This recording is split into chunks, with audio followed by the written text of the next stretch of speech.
If you were to show someone under the age of 25 the music video for Californication by the Red Hot Chili Peppers, they would probably wonder what on earth they were looking at. Honestly, even those of us who were around when it debuted on music channels, it was more than 20 years ago now, wondered what we were watching.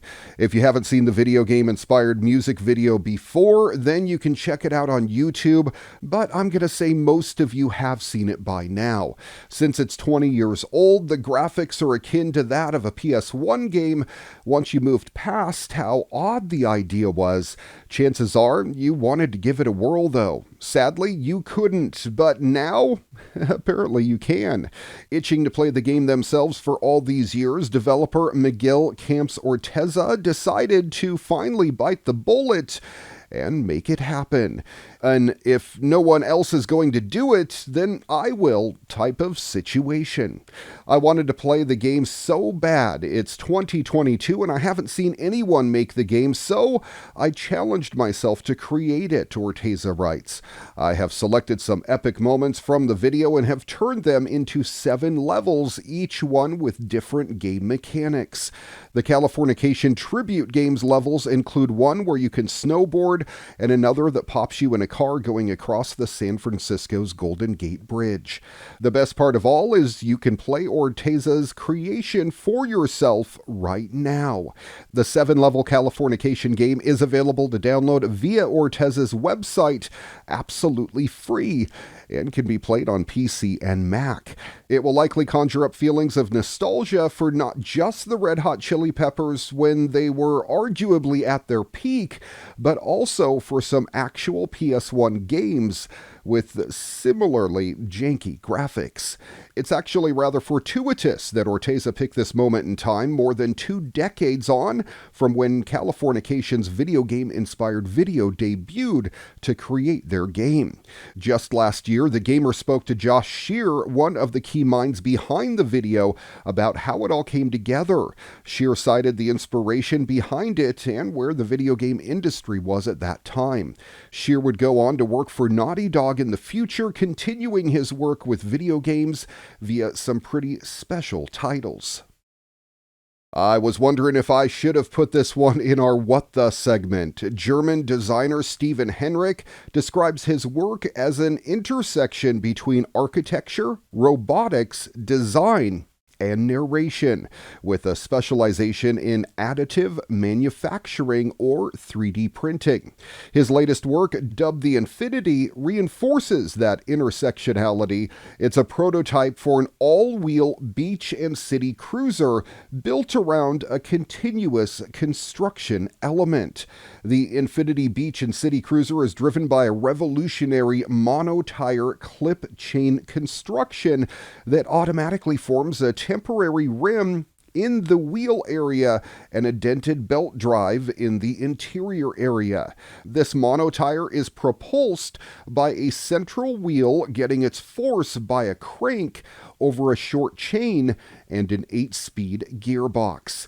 Leading SLS 3D printing solutions company Sintratech invited Henrik on a webinar back in 2020 to discuss the exciting possibilities of additive technologies and present his all-wheel prototype. While the Infinity is still a concept at this stage, the designer believes that with enough money and investment, his bike model could turn into a sellable product for users to actually ride. Oh man, it's getting real as we get more and more Star Trek episodes on the air, and hopefully with the purchase of MGM, Amazon is going to give us more episodes of Stargate as well. Well, we're getting closer to it in real technology too. A company called Canna has revealed what it's calling the planet's first molecular beverage printer. Like a straight up replicator from Star Trek. Well, kind of. The idea is that using a single cartridge of flavorings, the machine can mix one of thousands of different beverages, including juice, soft drinks, iced coffee, sports drinks, wine, and cocktails.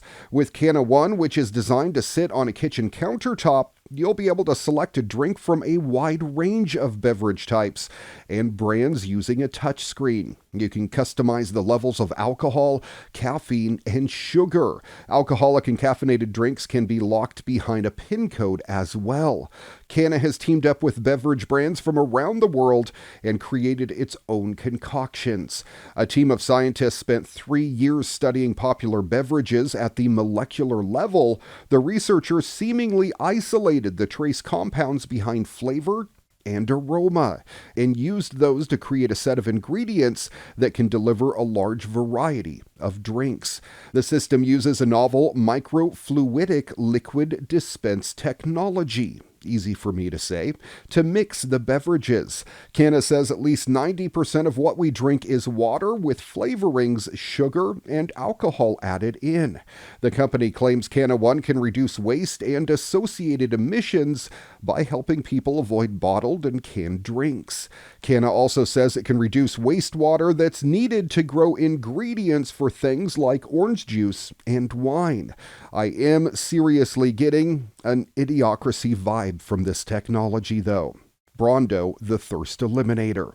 Canna will automatically replace ingredient cartridges, which should each last around a month as needed at no cost.